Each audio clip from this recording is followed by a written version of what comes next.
बिस्मिल्लाहिर्रहमानिर्रहीम।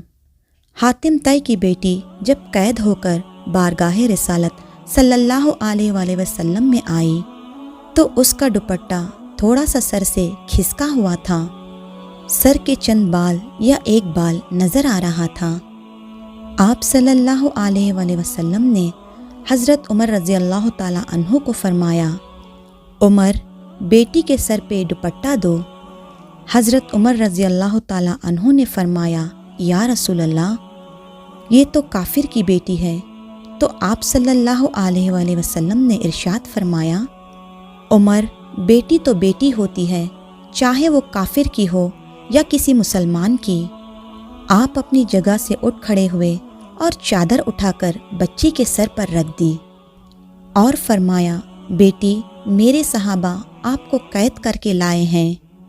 मेरे पास अगर रहना चाहो तो रहो और अगर वापस जाना चाहती हो तो जा सकती हो। फिर वो लड़की कहती है, मैं वापस जाना चाहती हूँ। आप सल्लल्लाहु अलैहि वसल्लम पर कुर्बान मेरे माँ बाप। आपने सहाबा की ड्यूटी लगाई। 2 दिन और 2 रात मुसलसल सफ़र के बाद आपके पाक सहाबा हातिम तय के दरवाजे पर पहुँचे और दरवाज़ा खटखटाया। अंदर से अदीब बिन हातिम यानी कि हातिम का बेटा बाहर आया। जब बहन को गैर महराम सहाबा के साथ देखा तो गुस्से में आ गया। तो उसने पहला सवाल बहन से पूछा, मुसलमानों का नबी कैसा है? बहन भागकर आगे हुई और भाई के मुंह पर हाथ रखकर कहती है, भाई, गलत लफ्ज़ मुंह से ना निकालना। मेरा बाप भी मेरी इज़्ज़त की इतनी हिफाजत नहीं करता जितना मोहम्मद अरबी ने की है। फिर उसने पूछा, ये सहाबा का किरदार कैसा है? कहने लगी, मैंने 2 दिन और 2 रात मुसलसल इनके साथ सफ़र किया है, लेकिन इस दरमियान मैंने इनका चेहरा कभी नहीं देखा और इन्होंने मेरा नहीं देखा। जब नमाज का वक्त होता तो ये नमाज पढ़ने लग जाते।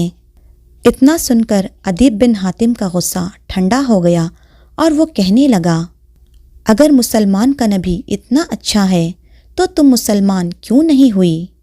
कहने लगी, दिल चाहता था कि मुसलमान हो जाऊं।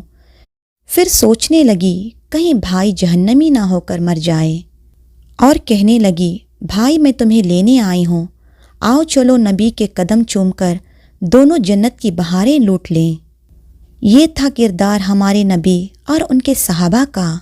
इस छोटे से वाक़ये से हमें ये सबक मिलता है कि मेरे प्यारे नबी ने काफिर के बहन को इज़्ज़त दी है और तुम आदम की औलाद एक मुसलमान की बेटी के साथ टाइम पास करते हो।